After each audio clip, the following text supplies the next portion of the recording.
ponemos en modo salud y belleza, y es que en esta nueva normalidad se ha dado el reinicio de diferentes actividades económicas, entre ellas la cirugía plástica, los tratamientos estéticos, y hoy, para conocer todos los protocolos de seguridad que se emplean en ellos, hemos venido hasta la clínica Binomium y me encuentro con el doctor Fernando Neira. Doctor Fernando, muchas gracias por recibirnos. Encantado de recibirte, Andrea. Doctor, quiero que me cuente en estos tiempos de pandemia qué protocolos de seguridad, de bioseguridad estamos teniendo aquí en Binomium justamente para garantizar la salud del paciente, evitar posibles riesgos de contagio. Cuéntenos. Bueno, efectivamente, en estos momentos es muy importante la bioseguridad y por lo tanto Binomium no es ajeno a ello. Y estamos desarrollando una serie de protocolos muy interesantes para que ustedes puedan venir a la clínica sin ningún tipo de riesgo. Por ejemplo, guardamos el distanciamiento social, hacemos las consultas a través de la telemedicina y tratamos en lo posible de mantener un aforo pequeño. El lavado de manos, el uso de mascarillas, el uso de EPP en sala de operaciones son otros implementos importantes que no olvidamos. Todos los protocolos son los que nos dictan el Ministerio de Salud y por lo tanto somos muy rigurosos en la aplicación de ellos. Doctor, acaba de mencionar algo muy interesante, el tema de las teleconsultas. Esto, gracias al uso de tecnología, nos abre muchísimas puertas, no solamente por el tiempo de pandemia, sino que también podemos usar esta tecnología, estas videollamadas, estas videoconferencias, para poder incentivar el tema del turismo médico. Por ejemplo, si tenemos un paciente que está en una provincia del Perú o quizás está en otro país, pero le gustaría venir a operarse aquí en Binomium, lo puede hacer y puede hacer su consulta, puede ir avanzando con sus exámenes preoperatorios desde donde esté y hacer las coordinaciones pues respectivas mediante la videollamada, ¿no es así? Así es, la videollamada y toda la tecnología en telemedicina nos ayudan a eso, así que cada vez es mucho más el número de pacientes que recurre a ello, no solamente a mí, sino a diferentes clínicas, y de esa manera podemos mantener esa distancia y evitar los contagios. Sin embargo, también hay otros criterios que hay que tomar en cuenta, por ejemplo, el no hacer cirugías muy largas, y el poder revisar siempre el estado de salud del paciente antes de tomar una decisión. Procedimientos pequeños, procedimientos de corta estancia, son creo que los más indicados en este tiempo. Y por supuesto pacientes sanos, ¿no? Para ello también nosotros garantizamos que nuestro personal esté sano, de tal manera que evitamos el contagio tanto para ellos, nuestro personal, como para nuestros pacientes. Cada 15 días nuestro personal administrativo y operativo se hace la prueba del COVID, felizmente todos estamos bien, y a nuestros pacientes antes del ingreso a sala de operaciones o a un procedimiento importante, también se les hace las mismas pruebas. De esa manera garantizamos que todos estemos en las mejores condiciones antes de poder hacer una intervención. Doctor, y es que hoy en día, en estos tiempos de pandemia, pues muchas personas dicen, estoy en casa, estoy realizando el home office, tengo más tiempo, digamos, para el tema de la recuperación. Ya no tengo una premura tengo, no sé, solamente 7 días de vacaciones, tengo que regresar a la oficina. No quiero que se den cuenta las chicas que me hice la lipo, qué sé yo. Ahora no pasa porque tenemos el tiempo justamente respectivo para descansar. Pero yo quisiera que podamos ahondar un poquito más en el tema, especificar qué cirugías podrían ser, por ejemplo, recomendables ahorita. Digamos una lipo localizada, una rinoplastia. ¿Podemos aspirar a realizarlas en este momento? Hay ciertas cirugías que sí se podrían hacer en un fin de semana, ¿no? De tal manera que el paciente toma su descanso del fin de semana y el día lunes está reintegrándose a sus actividades de home office. Por ejemplo, una cirugía de párpados, una cirugía de una bichectomía, una lipo localizada pequeña, más aquellas cirugías grandes en las cuales el paciente necesita por lo menos unos 7 días de descanso, es preferible que pida un permiso o que pida unas cortas vacaciones. Aquellas cirugías grandes son, por ejemplo, la cirugía de nariz, la cirugía de mamas, una lipoescultura completa, una cirugía de estiramiento facial o de lifting facial. Pero para los procedimientos pequeños, como son botox, medicina estética, lipos localizadas, pues creo que el fin de semana le cabe perfecto a aquellos pacientes que no tienen que mostrarse en público el día lunes, ¿no? Que pueden descansar el fin de semana y empezar sus actividades en la computadora a partir del día lunes. Excelente, doctor, y yo quiero que nos cuente cómo encontramos a Clínica Binomium. Sé que están en redes sociales, cuéntenos también teléfonos de contacto, dónde estamos ubicados. Bueno, a Binomium nos pueden encontrar en redes sociales como Clínica Binomium en Facebook e Instagram, y a mí como Dr. Fernando Neira, en los cuales mostramos mucho de nuestros avances en tecnología médica, tanto en medicina estética como en cirugía plástica, y podemos brindarles también las consultas a través de esos medios, también en YouTube. Y los teléfonos, el 975-0200-94 y 975-0200-87. Muchas gracias, doctor, por la entrevista. Ya lo saben, amigos, si ustedes buscan una buena opción donde realizarse una cirugía plástica en estos momentos o someterse a un tratamiento estético, ya sea facial, corporal, qué mejor que hacerlo aquí en Binomium con todas las medidas de bioseguridad garantizadas. Acá los esperamos.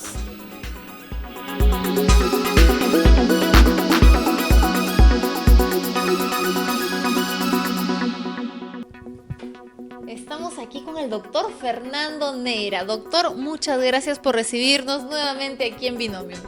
Muchísimas gracias por venir, Andrea, a tus órdenes.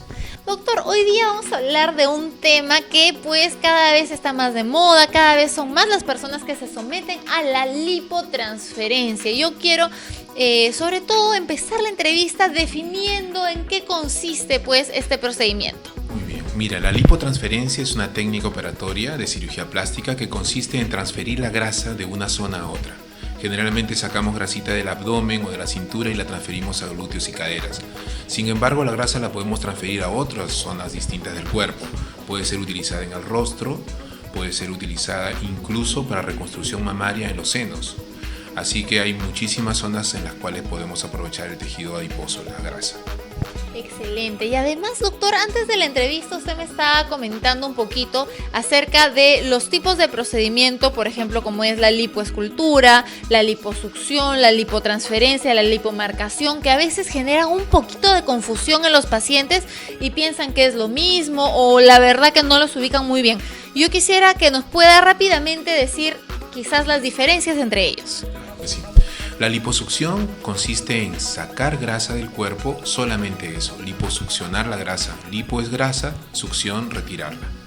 La lipoescultura es un tratamiento más completo. Es además de una liposucción, la grasa la podemos colocar en otras partes del cuerpo y esculpir el cuerpo, por eso se llama lipoescultura. Y la lipotransferencia es prácticamente lo mismo, solamente que el objetivo es sacar un poco de grasa y colocarla en una zona localizada. Yo creo que la lipoescultura engloba en general todo lo dicho anteriormente. Podemos retirar grasa de diferentes partes del cuerpo y colocarla en otras zonas. Y lo que se refiere a dónde vamos a colocar la grasa, pues eso va a depender de lo que coincidamos con el paciente durante la consulta, ¿no? Doctor, y en cuanto a la lipomarcación, que es quizás el procedimiento más moderno que está dentro de esta línea pues, de cirugías, ¿no es así? Sí, ahora tiene algunos nombres que llevan a la confusión, ¿no? Unos dicen lipomarcación, otros dicen liposucción 3D, 4D, etc. En realidad es definir, es hacer una lipoescultura muy bien hecha y en pacientes delgados, por ejemplo como tú, o atléticos, podemos marcar los abdominales. Podemos marcar también los músculos de otras zonas del cuerpo. En los varones la zona del deltoides, en los pacientes atléticos la zona del trapecio en la espalda. Entonces es marcar el cuerpo retirando grasa en zonas en las cuales ya hemos estudiado de acuerdo a cada paciente. Ojo, no es para todos los pacientes, es mejor en las pacientes delgadas, en los pacientes atléticos. Uy, doctor, creo que así me voy a animar yo también. Pero hoy día vamos a ver el caso de una paciente bastante joven, delgada.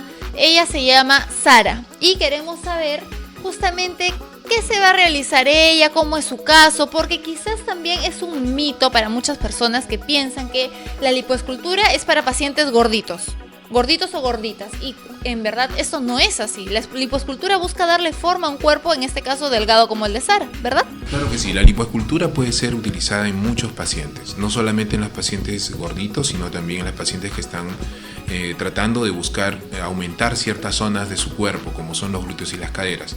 Sara es una paciente ideal para ello, es una paciente delgada que a pesar de haber tenido ya un embarazo, su piel se mantiene firme y por lo tanto vamos a hacer una lipoescultura con lipomarcación abdominal, lipotransferencia a los glúteos. Pero como ella es una chica que realmente quiere hoy día un buen cambio, además se va a hacer una cirugía de mamas, una mamoplastía de aumento con prótesis. Estoy segura que el cambio va a ser radical, ya lo veremos más adelante. Y doctor, finalmente yo quiero que me cuente, por ejemplo, para poder realizar esta operación que se va a hacer Sara, por ejemplo, ella, ¿qué tipo de exámenes ha tenido que realizarse previamente para que las personas que nos ven en casita puedan saber qué requisitos uno tiene que cumplir en cuanto a su salud para poder ser un buen candidato, pues, a hacerse una cirugía plástica? ¿Quién podría ser un paciente ideal? Quizás en qué rango de edad. Cuéntenos. Muy bien. Los pacientes que se encuentren bien de salud, todos son candidatos a una cirugía plástica, independientemente de la edad. Lo que sí tenemos que tener en cuenta son los exámenes preoperatorios, que son los de rutina para cualquier cirugía: hemograma, hemoglobina, coagulación, HIV, glucosa, creatinina, en fin, y sobre todo el riesgo cardiológico. Pero ahora, con los nuevos protocolos de bioseguridad, pedimos también una prueba rápida de COVID para poder saber en qué etapa, si pasó la enfermedad, en qué etapa se encuentra, o si no la tiene, también tener los cuidados y prevención para que esto no suceda. Esos son los exámenes para este tipo de pacientes. Muchas gracias, doctor. Veamos el caso de Sara. Bueno, finalmente me decidí por esta operación, el cual me van a hacer una lipoescultura para sacar esos rollitos que tengo acá, poder moldear mi figura, ya que la perdí un poquito en el embarazo, y también me voy a hacer unos aumentos de mama, ¿no? Porque bueno, por el embarazo obviamente pues la gravedad hizo lo suyo y quiero recuperar eso. ¿Por qué también? Aparte porque me quiero, o sea, yo de por sí me considero una mujer muy linda y sé que se me ve bien, pero sé que puede estar mucho mejor. Y por eso es que me estoy animando. También porque trabajo en el mundo del anfitrionaje y sé que eso va a ser de mucha ayuda para mí. Y sé que quedando mejor, probablemente tenga mejores oportunidades laborales de repente en el mundo artístico. Gracias. Ya nos vemos para que vean mi después. Sara, unos resultados extraordinarios los que estamos apreciando. Yo quiero que me cuentes un poquito acerca de cómo fue todo este proceso de elección de pues tu cirujano plástico, que fue el doctor Fernando Neira de la clínica Binomium. Sé que antes de someterte a estas dos operaciones, pues tú estuviste en una ardua búsqueda para saber quién era el cirujano ideal para tu caso, ¿verdad? Claro que sí, Andrea, así es. Efectivamente, yo llegué al doctor Fernando Neira por recomendaciones de mis amigas. Yo las veía y después de un tiempo las vi espectacular y dije, wow, ¿qué hiciste? ¿Dónde te operaste? Y me dijeron, con el doctor Fernando Neira de la clínica Binomium. Y dije, no, tengo que averiguar. Entonces averigüé en el Colegio Médicos de Perú de Cirujanos Plásticos por la web. Efectivamente estaba el código del doctor, eso me dio mucha más confianza. Después, cuando me entrevisté con él, ya ahí tomé la decisión definitiva de operarme con él porque me transmitió mucha confianza. Finalmente yo quisiera que me cuentes acerca de tu recuperación, que es el miedo de muchas. Por ejemplo, yo tengo muchas amigas, conocidas, familiares que quieren realizarse este cambio como el tuyo, pero que quizás las frena un poquito este temor de qué tan complicada va a ser la recuperación, cuánto tiempo van a tener que estar pues sin poder acudir a la oficina a trabajar. Cuéntanos cómo fue tu caso. Sí, efectivamente el tema del postoperatorio es algo que nos asusta a la mayoría. En mi caso yo también no fui la excepción, estuve un poco temerosa, pero gracias a Dios tuve un postoperatorio súper relajado, tranquilo, y lo que más me transmitió confianza, lo digo una vez más, fue que el doctor Fernando Neira todo el tiempo estuvo muy pendiente de mi postoperatorio, lo que necesitaba, cómo estaba yendo, si alguna pastita me hacía mal, me decía que no la tomes, cámbiala.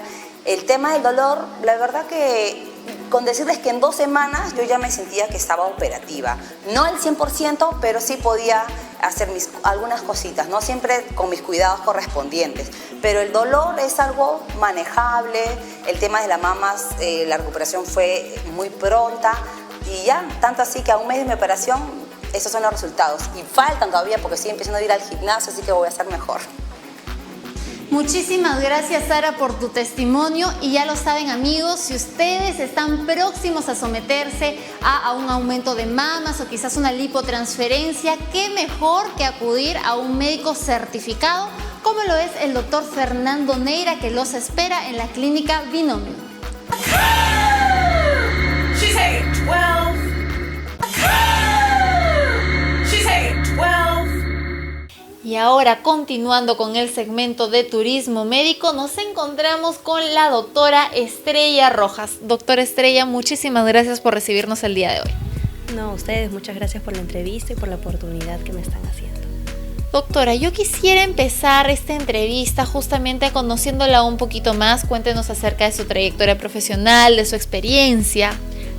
Uy, claro que sí. Bueno, yo empecé muy joven, casi el 2012 con los estudios de medicina. Bueno, saben que son estudios de una carrera larga y bueno, me incliné mucho por la parte quirúrgica, ¿no? Es algo que me apasiona hasta el día de hoy, me encanta. Y he pasado pues por varios hospitales, mi alma mater, mi casa, el Hospital Almenara, y me formé, me especialicé. Y bueno, ahora estoy ya de manera particular viendo mucho la parte de la cirugía estética, ¿no? La cirugía plástica en sí, porque además también veo la parte reparadora y reconstructiva, ¿no? Pero la estética es algo que más me llamó la atención y bueno, es lo que ahora realizo. Doctora, y la cirugía plástica es cada vez más común vista aquí en nuestro país y pienso que quizás es un factor decisivo al momento de tomar, digamos, la elección de qué doctor nos va a operar, nos va a realizar un procedimiento ya sea estético o una cirugía plástica. Quizás para las chicas un tema de confianza, que la doctora justamente sea mujer como uno, quizás para poder hablar más abiertamente algunos temas. ¿Esto pasa con los pacientes? Sí, muy frecuente. Tengo muchas pacientes que me visitan justamente porque el tema del pudor, ¿no? El momento de hacerse una cirugía, pues ellas están totalmente desnudas y me manifiestan que sienten un poquito más confianza que su cirujano sea mujer, ¿no? Y además porque uno como mujer siempre va a tener un poco más de detalle al momento de realizar la cirugía. Entonces sí me manifiestan eso y se sienten mucho más en confianza y seguras, ¿no? Es así, doctora. Y cuéntenos un poquito, por ejemplo, ¿qué cirugía plástica es la más realizada por las chicas aquí en la clínica? Bueno, tiene sus temporadas, te contaré, pero ahora, por ejemplo, la más realizada es la lipoescultura, ¿no? Ya viene el verano, con aumento de mamas y bueno, las chicas quieren pues lucir espectaculares para la playa y mostrar pues un buen escote, ¿no? Que por naturaleza las chicas somos vanidosas y un poco sexys, ¿no? Entonces ahí están y bueno, aquí yo les brindo lo que ellas pues me manifiestan y desean. Doctora Estrella, y cuéntenos un poquito sobre la lipoescultura que nos comenta, hacia qué tipo de pacientes está dirigida. Sabemos que no solamente para las chicas, también hoy en día cada vez son más los caballeros que también se animan a realizarse esta intervención, pero existe quizás el mito para muchas personas que piensan lipoescultura igual paciente con sobrepeso, paciente gordita o gordito o muy gordito se necesita hacer la lipo, cuando no es así en realidad. Cuéntenos. Efectivamente, bueno, hace muchos años el tema de porcentajes entre hombres y mujeres era más mujeres que varones, ¿no? Más o menos estamos hablando de 4-1, de 5-1, pero ahora ya eso se ha equiparado, ¿no? Tanto mujeres como varones, ya los varones incluso más que por lipoescultura vienen por una lipomarcación, ¿no? Porque quieren verse pues marcado su abdomen, ¿no? Entonces ya hay una igualdad entre géneros, ¿no? Ya eso con a pasar de los años ha ido variando, ¿no? Y bueno, las chicas sí, no necesariamente tienen que ser muy gorditas o muy flaquitas para someterse a este procedimiento. ¿Por qué? Porque es lo que deseen. Si el paciente desea moldear su figura, entonces la indicación es una lipoescultura. Pero si el paciente desea o tiene sobrepeso, porque obviamente hay indicaciones, bajar solamente de peso, entonces, y si está en una obesidad, entonces primero una cirugía sería la cirugía bariátrica, ¿no? Entonces siempre hay que aconsejar al paciente, ¿no? Qué es lo que desea realmente, ¿no? Y uno como cirujano pues darle las recomendaciones y sobre todo lo que necesita al momento de la evaluación. Doctora, y qué importante también el tema que menciona en cuanto a se viene el verano, los chicos quieren lucir pues regios en la playa quizás. Sabemos que ya estamos diciembre, entonces quizás operarse ahorita en diciembre para estar bien en enero es como muy pronto, pero cuéntenos, digamos, para un paciente que se opera este mes, digamos en febrero, ¿ya podría estar luciendo su nuevo cuerpo o cuánto tiempo de cuidado deben de tener, digamos, de no exponerse al sol y ese tipo de cosas? La recomendación, es decir, no hay una fecha específica. Ese también es otro un poco un mito de repente porque el verano y no me puedo operar en verano. Es que generalmente es por el tema del calor, y como post cirugía hay que usar una faja, entonces es un poco la incomodidad, pero no es una contraindicación, ¿no? Entonces, si es que se operan en diciembre, noviembre, diciembre son buenas épocas, enero también lo es. ¿Por qué? Porque el verano pues nos dura más meses, ¿no? Entonces, generalmente ya después de un mes ya pueden pueden ir a la playa, Quitarnos la faja. Exacto, quitarse la faja, pueden hacer sus actividades físicas, entrar al gimnasio, que es también importante para mantener los resultados posoperatorios. Entonces no hay una contraindicación con respecto al mes, ¿no? Doctora, y sabemos que usted también es muy buscada por el tema de la rinoplastía, porque la doctora justamente en muchos de sus pacientes logra un resultado bastante natural. No esas narices a veces que dejan demasiado artificiales algunos cirujanos plásticos, qué sé yo. La doctora es muy buscada también por los pacientes por sus resultados en rinoplastía. Cuéntenos un poco qué tipo de intervención realiza, cuáles son las recomendaciones al realizarse este tipo de operación. Sí, bueno, la rinoplastía es una también de las cirugías que más me gusta, y si bien como lo has mencionado, muchas mujeres se operan de la rinoplastía, también muchos varones. Y quizá podríamos hablar de que los varones son los más frecuentes en hacerse una rinoplastía, sobre todo en estas épocas, ¿no? Y bueno, ahora que viene enero, más aún, sobre todo aquellos jóvenes que salen de la universidad de vacaciones y quieren nuevamente ingresar a su universidad con un nuevo perfil. Entonces, para mí el perfil tiene que estar en armonía con el rostro, ¿no? Es cierto que he visto muchos pacientes que incluso han venido porque quizás le dejaron la punta muy elevada, ¿no? O el dorso muy excavado, ¿no? Nosotros lo llamamos como en silla de montar.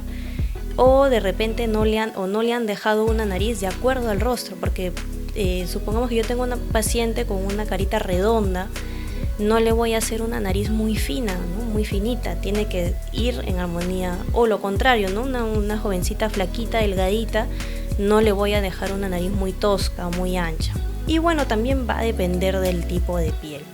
Cuando son pieles gruesas, sobre todo los varones tienen pieles gruesas, ahí pues el procedimiento tiene que ir de acuerdo al tipo de piel, no se puede trabajar demasiado, ¿no? En cambio, cuando son pieles delgadas, entonces sí uno puede ahí maniobrar más, hacer un poquito más de detalles, ¿no? Entonces tiene varios factores, ¿no? Entonces hay que saber bien todos estos factores para que el resultado que nos pide el paciente sea el adecuado, y sobre todo entienda que siempre tiene que ir en armonía con el rostro, ¿no? Cuando el paciente entiende eso, entonces su resultado es espectacular, tanto como para el cirujano como para el paciente. Claro que sí, doctora, y también usted acaba de mencionar el tema de aprovechar las vacaciones, que quizás pues los chicos salen de la universidad, o también, por ejemplo, hay personas que son peruanas pero que radican en el extranjero, o personas extranjeras que quizás quieren aprovechar sus vacaciones, venir a Perú, hacer un poco de turismo y antes de irse quizás hacerse algún arreglito. Cuéntenos acerca del tiempos de recuperación aproximados, digamos para una lipoescultura, para una rinoplastía, para una abdominoplastía. Cuéntanos un poco.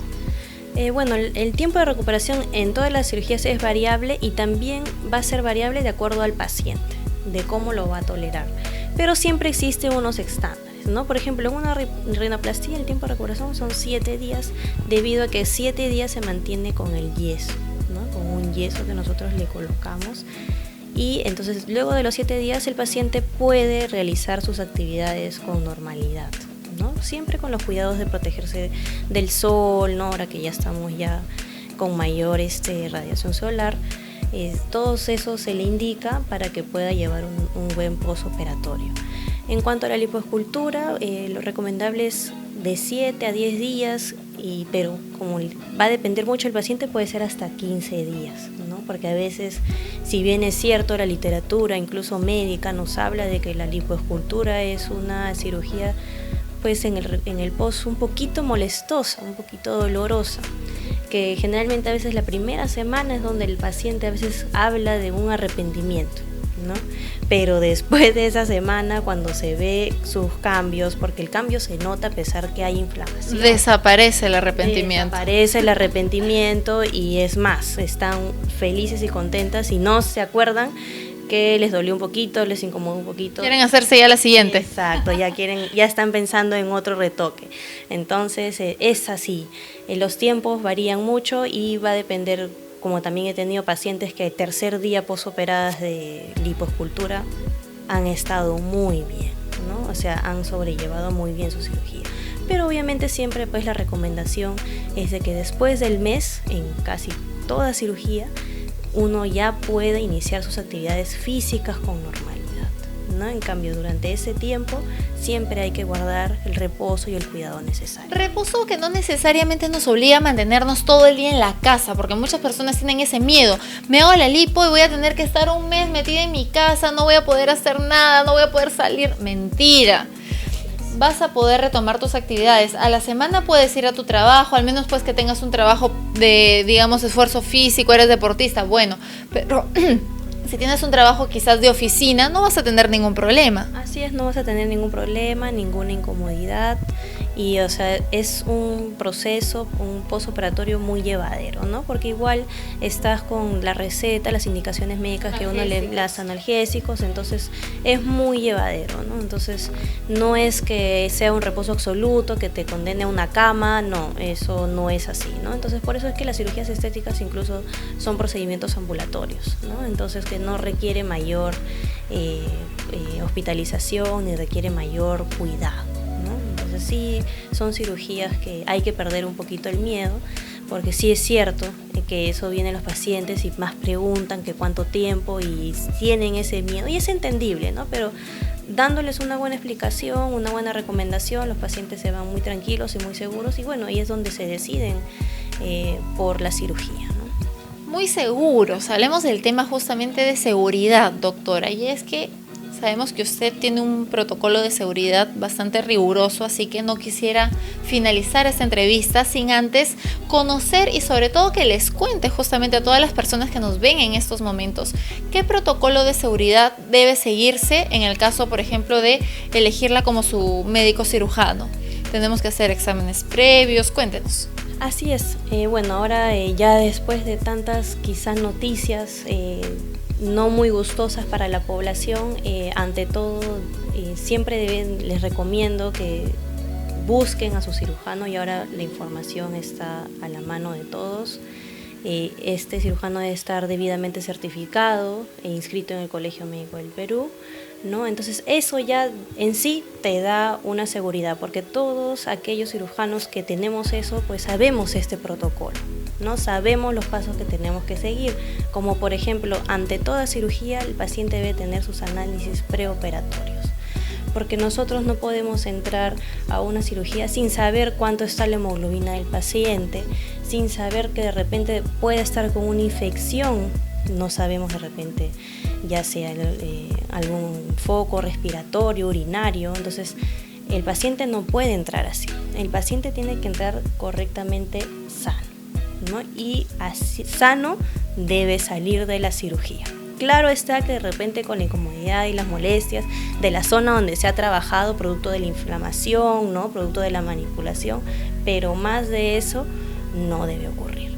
Entonces, y sobre todo que el lugar donde se realice la cirugía deba tener absolutamente todo, o sea, un cirujano plástico no va a operar en un lugar donde haya un consultorio quizás. Exacto, donde haya falta de repente un coche de paros, donde haya falta un balón de oxígeno, cosas que son necesarias por si algún contingencia ocurriera, que no va a ser mayor, pero que se va a poder resolver, porque para eso somos especialistas, nos capacitaron para poder resolver justamente estas contingencias. Así es. Claro que sí, doctora, así que ya lo saben, amigos, si ustedes quizás quieren aprovechar esta época del año porque todavía están a tiempo de lucir regios y regias en este verano, la mejor opción que tienen es aquí con la doctora Estrella Rojas, quien recuerden que no solamente va a cuidar de su imagen al momento de realizar alguna intervención quirúrgica, sino también va a cuidar de lo más preciado, su salud. Aquí los esperamos. Por otro lado, la doctora Estrella Rojas también va a contarnos el caso de Fiorella, quien se sometió pues a un aumento de mamas y sabemos que ha tenido resultados sorprendentes. Fiorelita, ¿cómo así llegas donde la doctora Estrella Rojas? Por varias amigas que se han operado acá con la doctora, han quedado súper bien. Me puse a investigarla un poco y ya, me animé. Dime, ¿y por qué te quieres operar? Porque ya pues, ya no voy a tener más hijos, ya estoy en una edad en que me tengo que preocupar por mí. Ya creo que ya te vas a operar, ¿te están llamando ya? Ahorita, ya me tengo que ir, ya me van a operar ahorita. Después les mostraré cómo quedé. ¿Qué tal? Muy buenos días. El día de hoy vamos a realizar un aumento de mama con implantes y Y bueno, la paciente de hoy es una pacientita de 49 años que desea aumentar su busto para poder lucir un escote sexy, sobre todo ahora que viene el verano. Y para esta cirugía, mi equipo de trabajo consta del anestesiólogo, el doctor Marco Jacinto, uno de los mejores anestesiólogos que tenemos aquí, y bueno, el doctor Osvaldo Chamorro, cirujano plástico, que también nos va a acompañar y va a ser parte de la intervención quirúrgica. Bueno, la paciente es candidata para realizarle un aumento de mamas, pero retrogranular, ¿ok? Y la incisión va a ser por la areola, periareolar.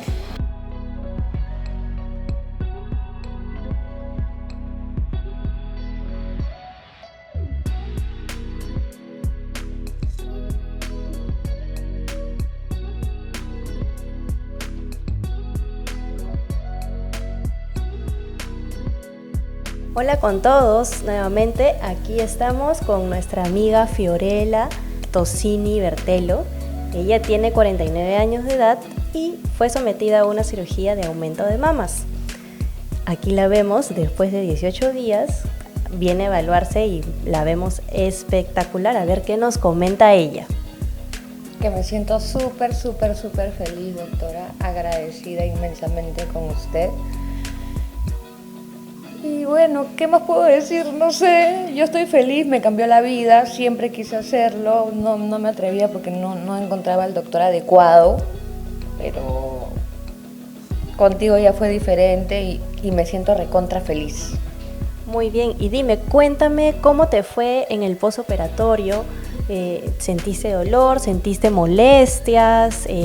Dime, ¿cómo te fue? No tuve ni dolor, ni molestias, ni nada, me fue súper bien, súper bien. Nunca incómoda, nada, como si no me hubiesen operado.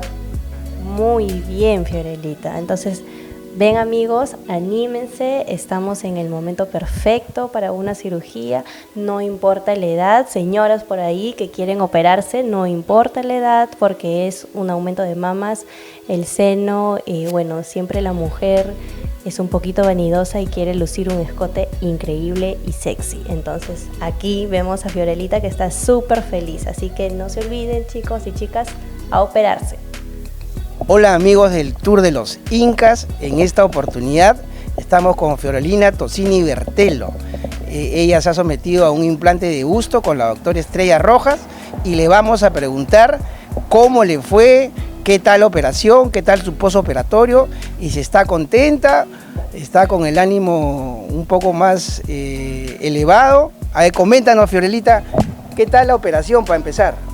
Excelente, la doctora Estrella es excelente, cero dolor, cero fastidio, todo excelente, la recomiendo 1000 veces.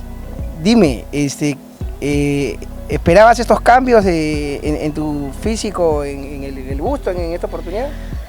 La verdad que siempre quise ponerme más, he ido a muchos médicos, inclusive a muchos médicos conocidos, pero no me dan la confianza. Pero cuando conocí a la doctora Estrella, no sé, me animé, que me cayó súper bien, es linda la doctora y ya, me ha dejado muy bien. O sea, la doctora hace mérito a su nombre, es una estrella. Es una gran estrella. Excelente. Dime, ¿y cómo te fue con la recuperación? súper bien, al principio fajada, después con unos topsitos que se tienen que usar apretados, pero súper cómoda, recontra cómoda, súper bien todo. Qué bien, qué bien. Te veo bastante contenta, te veo muy animada. Coméntame, ¿es lo que esperabas? Es lo que esperaba y más. Tu esposo debe estar feliz. Mi amigo Llanos. Sí, él está feliz, bastante feliz. Excelente, excelente.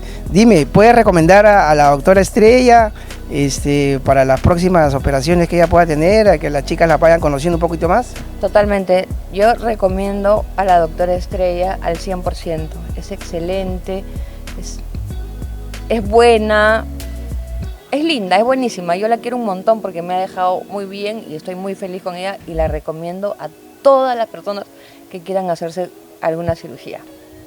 Ya lo saben, amigos, si quieren alguna cirugía plástica, no lo duden, vean con la doctora Estrella Rojas, que es un excelente cirujano plástico de primer nivel y mejor persona. Así es. La doctora Estrella Rojas lo va a atender con mucho gusto.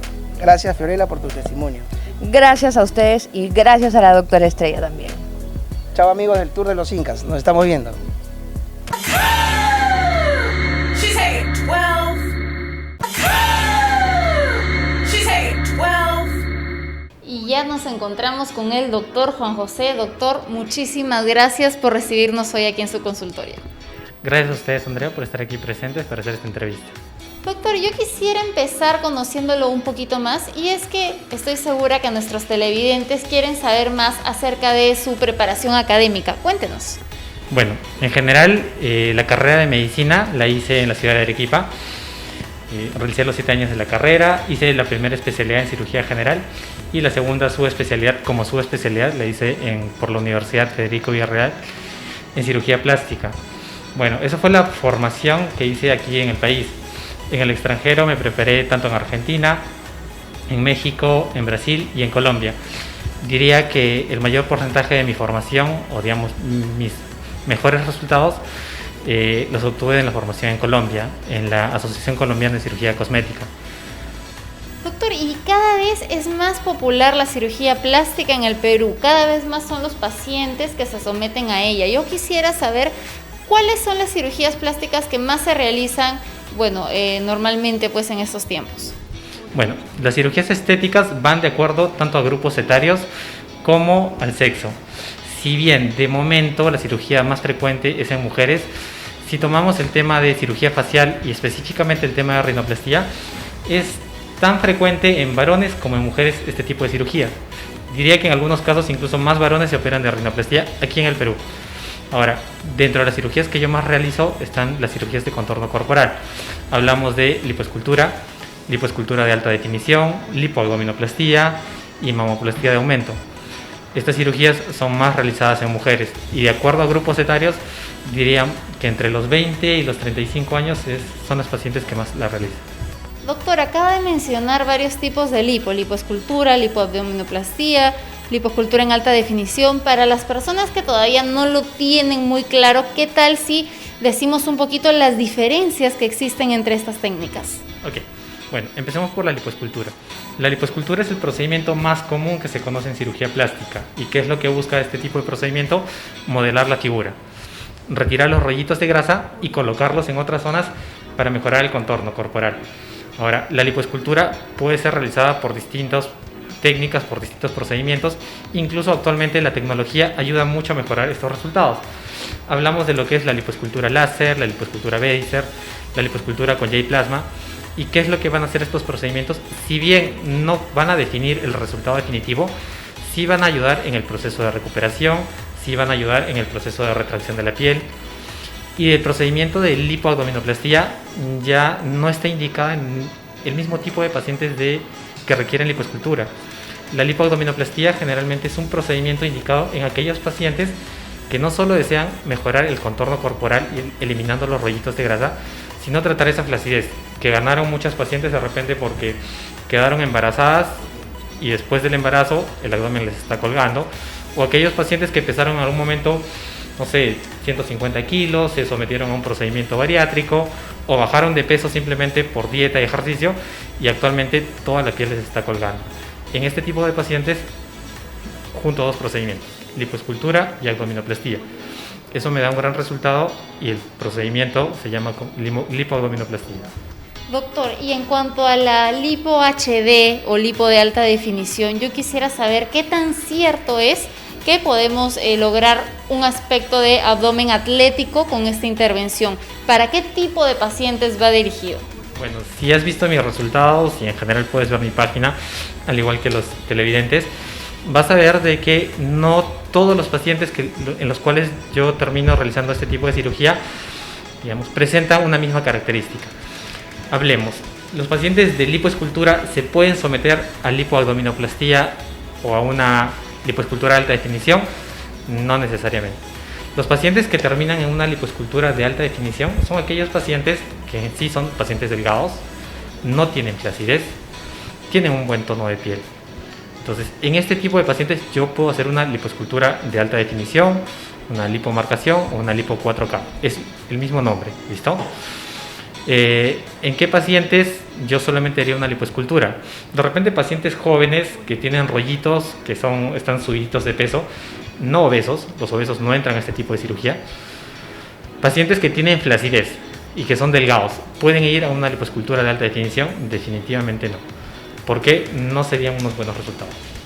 Doctor, y hablando de la mamoplastía de aumento, que también mencionó como una de las cirugías que más se realizan hoy en día, yo quisiera saber para qué tipo de pacientes está dirigida, sobre todo refiriéndonos al tema de la edad, porque hoy en día es más temprano que las chicas quieren realizarse esta operación pues para aumentar el volumen de sus mamas.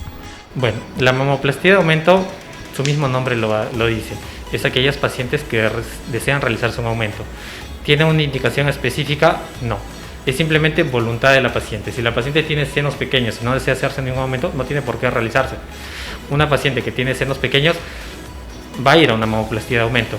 Pero en consulta ya se verá si aquellas pacientes que tienen senos pequeños solo son senos pequeños o de repente son senos pequeños y caídos. Pacientes que dieron de lactar, por ejemplo. Algunas de estas pacientes terminan en una cirugía que se llama mastopexia. Que es una mastopexia, es una cirugía de levantamiento mamario. Y esta puede ir acompañada de una cirugía de aumento. La edad, bueno, la edad la define la paciente. Si la paciente tiene 70 años y se quiere hacer una mamoplastía de aumento, bueno, se lo puedo hacer, pero no es un grupo etario frecuente en este tipo de cirugías. El mayor porcentaje se ubican en pacientes jóvenes entre los 20 y 30 años. Después de esta cirugía, en general, dentro de todas las cirugías estéticas, es la que da mayor satisfacción personal. Doctor, qué importante es lo que acaba de mencionar en cuanto al tema de la lactancia, que muchas veces pues posterior a esto conlleva a muchas mujeres a querer realizarse este retoque. Pero también existe el temor, quizás un mito, pensar que al realizarnos una mamoplastía, al colocarnos implantes, quizás si luego decido tener hijitos, no voy a poder darles de lactar. ¿Es cierto esto o es tan solo un mito? No, es solo un mito. En general, una paciente, después de haberse realizado una mamoplastía de aumento, bien realizada, obviamente, puede dar de lactar sin problemas. ¿Por qué? Porque cuando se coloca la prótesis no se tiene que destruir totalmente la glándula mamaria ni los conductos galactóferos. Solo se tiene que hacer una incisión para llegar al plano donde voy a colocar la prótesis. Entonces, claro, voy a traumatizar en algo la glándula mamaria, pero no voy a destruirla. Por lo tanto, la paciente puede dar de lactar. Excelente. Y doctor, también nos habló del tema de la rinoplastía. Nos contó que también son cada vez los chicos que se animan a realizarse una intervención de este tipo. Yo quisiera que nos cuente, por ejemplo, qué resultados se puede esperar con una rinoplastía. ¿Podemos también combinar el tema estético con el tema funcional en este tipo de operación? Sí.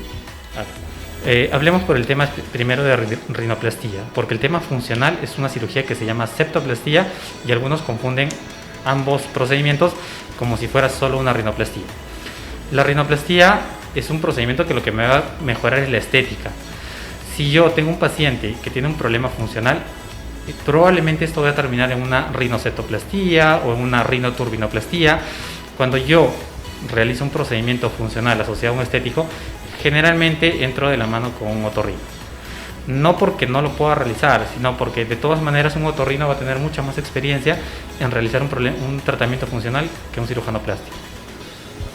Doctor, y finalmente yo quisiera saber, para todas las operaciones que nosotros acabamos de mencionar, existen obviamente riesgos que es obviamente posible evitar, y para ello pues podemos realizar una serie de exámenes preventivos antes de pues calificar a un paciente como apto para una operación quirúrgica de este tipo. ¿Usted pudiera quizás extenderse un poquito más en este tema de los exámenes de riesgo quirúrgico que debe realizarse un paciente antes de una cirugía plástica?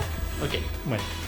Si bien el riesgo quirúrgico lo que nos va a determinar es cuál es el riesgo que tiene el paciente para la cirugía, no nos va a eliminar todos los riesgos que un paciente pueda presentar en una cirugía. ¿Listo? Los riesgos van a depender no solamente, el riesgo quirúrgico lo único que me va a evaluar es el estado funcional del paciente, pero no es lo único que interviene en el riesgo de una cirugía. Los procedimientos quirúrgicos se catalogan como procedimientos de bajo riesgo, mediano riesgo y alto riesgo. No tiene el mismo riesgo una blefaroplastía que una cirugía de lipoabdominoplastía. En esta cirugía voy a tener una gran pérdida de sangre, es un tiempo quirúrgico mayor, entonces las complicaciones que pueden existir en este tipo de cirugía son muchísimo mayores que las de este tipo de cirugía. Si bien el riesgo quirúrgico, la evaluación por el cardiólogo, los exámenes de sangre pueden ser normales, el riesgo quirúrgico es el mismo para cualquier tipo de cirugía, sea estética o sea por un problema de salud. Te hablo de una cirugía de apéndice, vesícula o cualquier patología crónica que vaya a requerir una intervención quirúrgica fuera de lo estético. Ahora, si bien dentro de qué es lo que nos importa de estos exámenes, bueno, pedimos que la hemoglobina esté en un buen valor. Un paciente que tiene una hemoglobina baja tiene más riesgo para todos los tipos de cirugía, no para todos los tipos de cirugía, para aquellas cirugías donde yo voy a tener una pérdida sanguínea. Si yo tengo una hemoglobina de 10 en un paciente que voy a realizar una cirugía pequeña como una rino o una bléfaro, no hay mayor problema. ¿Por qué? Porque no se va a tener gran pérdida de sangre en este tipo de cirugías. Pero si yo voy a entrar con una hemoglobina de 10 a una lipoescultura o una lipoabdominoplastía, yo creo que ningún cirujano plástico se va a atrever a operar a un paciente de este tipo. ¿Por qué? Por el riesgo que ya demanda la hemoglobina baja. Y así podemos seguir. La glucosa, si la glucosa está elevada, probablemente me esté orientando a un paciente diabético. ¿Los pacientes diabéticos tienen más riesgo? Sí, los tienen. Se pueden operar siempre y cuando estén controlados. ¿La diabetes aumenta los riesgos de la cirugía? Sí los aumenta. Pero si está controlada, los reduce, casi como si fuera una persona normal. Y así, la evaluación por el cardiólogo me define cómo está su corazón. Si su corazón funcionalmente me puede resistir la cirugía. ¿Es lo mismo en cualquier tipo de cirugía? No es lo mismo en cualquier tipo de cirugía. Entonces, si hablamos por cada cirugía, bueno, nos vamos a terminar explayando bastante. Lo que necesitas saber es, las cirugías son de bajo, mediano, alto riesgo. El riesgo quirúrgico está bien, y lo siguiente son los antecedentes del paciente. Si un paciente es joven, no tiene antecedentes crónicos, no sufre ninguna enfermedad, lleva buenos hábitos, ese paciente lo más probable es que no se vaya a complicar. ¿Que se puede complicar? Sí, pero es algo muy raro. Pero pongamos un paciente que es fumador, que utiliza anticonceptivos hormonales, que viene de un viaje prolongado, que es obeso, que tiene malos hábitos alimenticios, que sufre de enfermedades crónicas, obviamente ese paciente tiene más riesgo de complicarse. Y si voy a realizar una cirugía corporal, como una lipoescultura o una lipoabdominoplastía, lo más probable es que este paciente termine en una complicación. Qué importante, doctor, entonces saber el estado de salud en el que nos encontramos antes de querer someternos a una cirugía, ya sea plástico de cualquier tipo. Qué importante realizarnos todos los exámenes que usted ha mencionado. Finalmente, hay una pregunta que también muchos nos hacen nuestros televidentes, y es el tema de la recuperación. Hemos mencionado la rinoplastía, la lipoescultura, la mamoplastía de aumento, la abdominoplastía. Yo quisiera un tiempo promedio de cada una de ellas de recuperación, quizás para que las personas que están pensando en someterse a este tipo de intervención puedan hacer un cálculo de cuánto tiempo pedir vacaciones en el trabajo, cuánto tiempo pues van a tener que estar en camita. Cuéntenos. A ver, bueno, hablemos de las 4 cirugías que te mencioné, por ejemplo, rinoplastía, mamoplastía de aumento y cirugía corporal como lipoescultura y lipoabdominoplastía. En la rinoplastía requiere más o menos un tiempo de recuperación entre unos 5 a 7 días. 5 a 7 días, doctor, para que todo se encuentre normal, no. 5 a 7 días para que un paciente pueda realizar sus actividades cotidianas sin mayor problema. Doctor, este procedimiento es una cirugía menor, por lo tanto, la mayoría de cirujanos lo maneja de manera ambulatoria. ¿Qué quiere decir? El paciente se opera, regresa a su casa y en su casa ya podría hacer actividades menores. Una cirugía de lipoescultura requiere un tiempo promedio entre 7 a 10 días. ¿En todos es igual? No. Va a depender de muchos factores como el umbral del dolor, el tipo de cirugía, cuánta grasa se extrajo, si se realizó una lipoescultura láser, Baser, convencional. no van los mismos tiempos de recuperación. ¿Listo? Pero en promedio podríamos hablar de unos 7 a 10 días. En una mamoplastía de aumento, en promedio te diría que son 10 a 14 días. ¿Y de qué va a depender? Igual, va a depender si la prótesis se coloca detrás del músculo, detrás de la glándula, si la cirugía está asociada a otro tipo, como levantamiento, pero digamos, un rango podría ser 10 a 14 días. Y la lipoabdominoplastía es la cirugía que presenta un mayor tiempo de recuperación. De repente yo diría entre unos 2 a 3 semanas. Muchas gracias, doctor, por la entrevista. Y ya lo saben, amigos, si ustedes están pensando en realizarse una cirugía plástica, recuerden que su estado de salud es fundamental. Qué mejor que realizarlo de manera segura, con total garantía, y para ello puedes buscar al doctor Juan José Rospigliosi. Acá te esperamos. She's taking 12. She's taking 12. Y ahora nos encontramos con el doctor Miguel Guillén, quien es médico endocrinólogo y además director del centro. Doctor Miguel, muchas gracias por recibirnos. Hola Andrea, bienvenida al Centro de Diabetes y Obesidad y encantados de conversar contigo sobre una enfermedad sumamente importante como es la diabetes. Es así, doctor, y es que creo yo todos hemos escuchado hablar sobre la diabetes, pero yo justamente para aclarar dudas quisiera empezar la entrevista pues definiendo la enfermedad. ¿En qué consiste la diabetes? Mira, la diabetes, para definirla de forma sencilla, es una enfermedad crónica que consiste en niveles altos de glucosa en sangre. Entonces, las causas son múltiples, pero una persona que tiene niveles elevados de glucosa en sangre ya la catalogamos como persona con diabetes. Doctor, y además de ello, sé que la diabetes pues no es solamente de una clase, que existen varios tipos de diabetes. Yo quisiera que brevemente nos pudiera quizás definir estos tipos de la enfermedad. Claro que sí, mira, tenemos varios tipos de diabetes. Tenemos diabetes tipo 2, que es la más común, la que todos conocemos en personas adultas, que lamentablemente también está dando con más frecuencia en jóvenes y niños. Tenemos la diabetes tipo 1, en la cual el páncreas ya no produce insulina y lamentablemente la única opción de tratamiento es aplicar insulina en las personas que hacen diabetes tipo 1. Es más frecuente en niños y jóvenes, sin embargo puede dar a cualquier edad. Tenemos la diabetes del embarazo, que se desarrolla durante el embarazo y que afortunadamente desaparece después del parto. Sin embargo, el 20% de las personas, de mujeres embarazadas que hicieron diabetes del embarazo, se quedan con diabetes tipo 2 después del embarazo. O sea, 1 de cada 5 mujeres embarazadas que hizo diabetes gestacional puede terminar con diabetes después del parto. Existen otro tipo de diabetes como son mutaciones genéticas, pero son muy infrecuentes y bueno, también se puede diagnosticar en casos muy aislados, ¿no? Doctor, además de ello me llama bastante la atención qué síntomas puedo presentar que sean signos de alerta justamente para que yo sospeche que puedo ser un candidato o un paciente pues de diabetes. Mira, es muy importante tu pregunta porque tenemos que aclarar una cosa. La diabetes tipo 2 es una enfermedad silenciosa.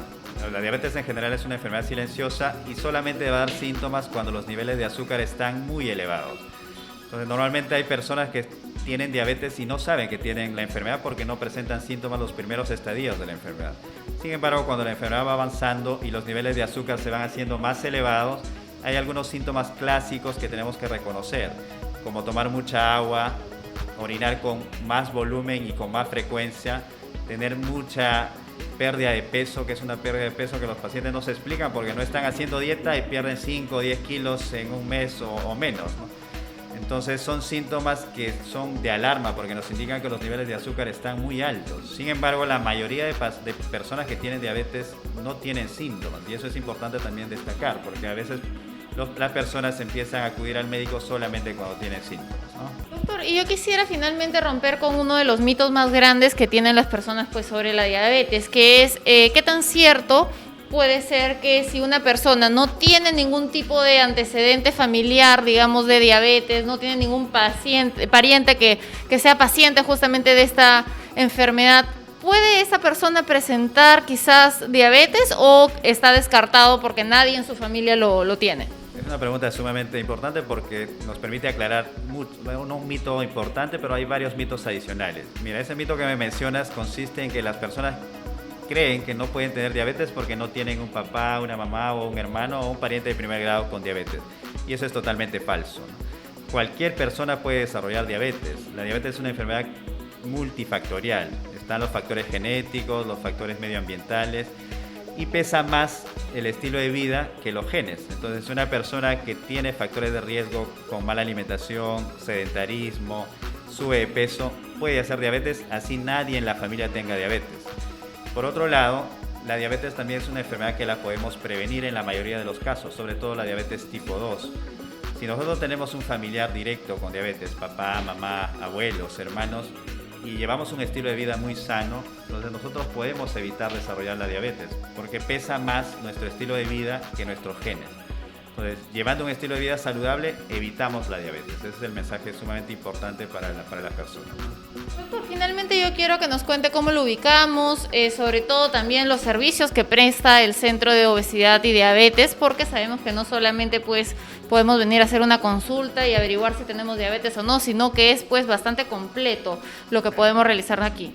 Sí, precisamente la idea de desarrollar un centro de diabetes y obesidad fue abordar al paciente de manera integral. Nosotros estamos ubicados en la avenida Carlos Izaguirre, una avenida bastante conocida del distrito de Los Olivos, a 2 cuadras de la municipalidad de Los Olivos, y tenemos varios servicios, aparte del servicio de endocrinología. Contamos con asesoría nutricional para nuestros pacientes, psicología, también tenemos cardiología para manejar problemas al corazón, también tenemos neurólogo, tenemos urología, tenemos una unidad de pie diabético que nos permite manejar heridas de todo tipo, desde heridas simples hasta heridas complejas, porque nuestra prioridad es evitar una amputación.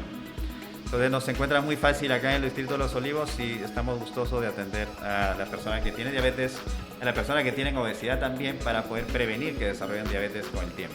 Muchas gracias, doctor, por la entrevista, y ya lo saben, amigos, qué importante es hacer el chequeo respectivo para averiguar si son pacientes o no de diabetes. Recuerden, la diabetes no tiene cura, pero sí puedes tener un tratamiento y llevar una vida pues normal y pues con tus controles adecuados salir adelante con esta enfermedad aquí en el Centro de Obesidad y Diabetes de Los Olivos. Te esperamos. Throw on your boys and grab your boy. Short boy, long boy, fish boy, fuck. The waves are cranking, it's time to chop. That's the naughty way.